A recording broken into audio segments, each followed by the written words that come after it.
Hello नमस्कार दोस्तों, मैं हूं आपका दोस्त भूपेंद्र और हमारे यूट्यूब चैनल समृद्धि एकेडमी भोपाल में आपका बहुत बहुत स्वागत है।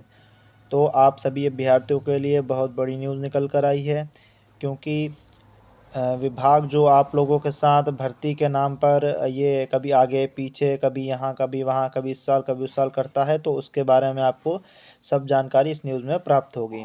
तो यहाँ पर ये सभी भर्तियों से संबंधित यहाँ पर न्यूज़ निकल कर आई है। आइए न्यूज़ पे बात करते हैं।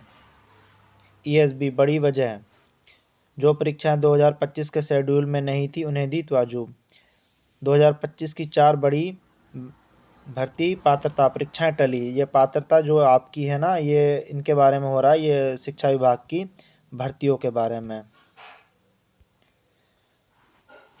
मध्य प्रदेश कर्मचारी चयन मंडल द्वारा 2025 के शेड्यूल में शामिल 4 बड़ी भर्ती और पात्रता परीक्षाएं इस साल नहीं हो सकेंगी। तो ये इसमें आपको मैं बता दूं कि इन्होंने ये अपने शेड्यूल में भी लेकिन डाला हुआ है।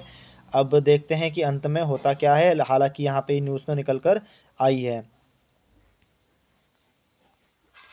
इनमें उच्च माध्यमिक शिक्षक पात्रता परीक्षा, वन रक्षक और क्षेत्र रक्षक जो आपकी कांस्टेबल की होती है, ये वन रक्षक की उसकी है। जेल प्रहरी भर्ती परीक्षा, समूह 3 उपयांतरी परीक्षा और ITI परीक्षण अधिकारी भर्ती शामिल है। ESB ने इन भर्तियों के लिए ना तो नोटिफिकेशन जारी किया है और ना ही रूल बुक जारी की है। 2022 और 2024 में हुई इन परीक्षाओं में 13 लाख आवेदन आए थे। अब यह परीक्षाएं 2026 के शेड्यूल में शामिल होने के बाद ही हो सकेंगी। ऐसे में युवाओं की परेशानी बढ़ सकती है। तो यहाँ पर इन्होंने ये कहा है सीधा सीधा कि आपकी 2026 में हो सकती हैं। लेकिन अब देखते हैं कि आगे क्या होता है, क्योंकि अभी तो कुछ पता भी नहीं, क्या पता 26 में भी करवाए ना करवाए। इनके तो बस जुमले ही रहते हैं बीजेपी वालों के। आगे चलते हैं यहाँ पर। ESB ने पहले इन भर्ती परीक्षाओं को प्राथमिकता दी जो मूल 2025 शेड्यूल में शामिल नहीं थी।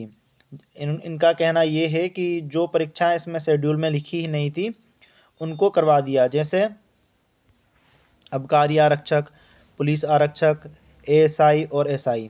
और फिर यहाँ पे तीसरे पॉइंट में देखेंगे, ESB वर्तमान में मध्य प्रदेश के 50 ऑनलाइन परीक्षा केंद्रों पर परीक्षा कराता है और उसमें 50 में से 45 पर फर्जीवाड़ा भी होता है। ये मैं अपनी तरफ से बता रहा हूँ। जहाँ पर रोज़ 25 से 30 हज़ार अभ्यर्थी परीक्षा दे पाते हैं, क्योंकि कई सेंटर तो मानकों पे खरे नहीं उतरे। हाँ, ये देखिए, तो कई सेंटर तो खरे ही नहीं उतरे हैं। तो ये आप मान के चलिए 45 तो वैसे वो भी गोल आपकी लाइन में हैं, क्योंकि वो भी ऐसे ही हैं। अब यहाँ पर नीचे देखेंगे आप, पिछली बार इन परीक्षाओं में आए 13 लाख से ज़्यादा आवेदन। ये भर्ती परीक्षा का नाम लिख दिया इन्होंने।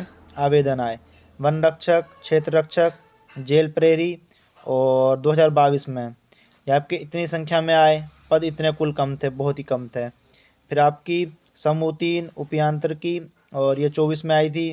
कुल 243 आपके पद थे। 33 हज़ार के समथिंग आपके फॉर्म डल गए थे। फिर ITI अधिकारी का था। अब बताइए, ये पद होने के मतलब इतने पद कहाँ होते हैं? कुल 326 पद, ओनली इतने। अब आपकी ये देखिए, सबसे बड़ी भर्ती जो होती है आपकी उच्च माध्यमिक पात्रता परीक्षा 2022। अब फॉर्म की संख्या देखिए, पद तो है ही नहीं, ठीक है। और निकालते भी हैं तो वो भी आपके लिए नहीं जाते हैं। तो अभ्यर्थियों के लिए ये एक बड़ी न्यूज़ थी। अब देखते हैं आगे और क्या न्यूज़ निकल कर आती है, तो उस पर आपको तुरंत अपडेट दिया जाएगा। इस प्रकार की जानकारी के लिए आप हमारा चैनल सब्सक्राइब कर लीजिए, वीडियो को लाइक कीजिएगा, शेयर कीजिएगा और नीचे एक हाइप का बटन आता है उसे भी आप दबा दीजिएगा, क्योंकि वो भी जैसे एक लाइक का बटन होता है, वो भी लाइक के बटन की तरह होता है और फ्री होता है। धन्यवाद।